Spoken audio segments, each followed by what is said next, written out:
प्यार में धोखा, एक सच्ची प्रेम कहानी। एक दिन की बात है, आरोही सुबह पार्क में टहलते हुए जा रही थी, तभी उसे एक रोती हुई बच्ची मिली। आरोही ने उससे रोने का कारण पूछा तो लड़की ने बताया कि वह जिस गुड़िया से खेल रही थी वह इसी पार्क में कहीं खो गई है। आरोही ने उस बच्ची को उसकी गुड़िया ढूंढ लाने का आश्वासन दिया, जिससे वह बच्ची चुप हो गई। आरोही ने गुड़िया ढूंढने के लिए समय मांगी और फिर दूसरे दिन गुड़िया लाने का वादा करके वहां से चली गई।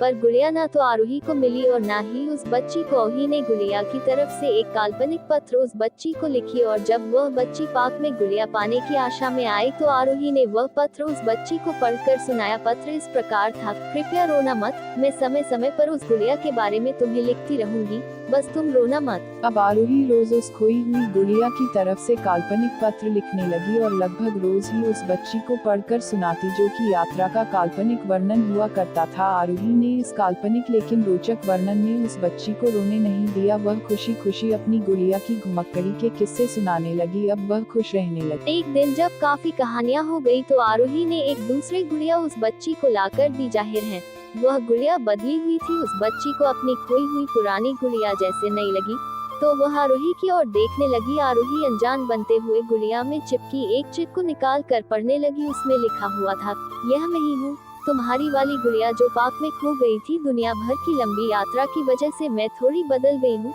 बच्ची को इस गुड़िया और आरोही पर विश्वास हो गया। वह गुड़िया लेकर घर चली गई। वर्षों बाद जब वह बच्ची बड़ी हो गई तो एक दिन वह अपनी अलमारी में कुछ ढूंढ रही थी तो उसका ध्यान उसी गुड़िया पर गया जो आरोही ने उसे दी थी। बचपन की बातें याद करके वह हंसने लगी। उसे सब समझ आ चुका था कि आरोही ने कैसे उसका मन रखा। उसे उस गुड़िया पर फिर प्यार आने लगा। वह उसे बड़े गौर से देखने लगी। तभी उसकी नजर गुड़िया की फ्रॉक की आस्तीन में छुपे एक छोटे से पत्र पे गई। उसने बड़ी बेकुलता से वह पत्र निकाला और पढ़ने लगी। पत्र में संक्षेप में यह लिखा हुआ था, हर वह चीज जिससे तुम प्यार करती हो कभी न कभी तुमसे खो जाएगी और जो तुम्हारे पास होगी वही तुम्हारे लिए सच्चे रूप में बनी होगी। रूप भले ही भिन्न होगा पर प्यार एकदम खालिस होगा। वीडियो पसंद आए तो चैनल को लाइक एंड सब्सक्राइब जरूर करें और शेयर करें।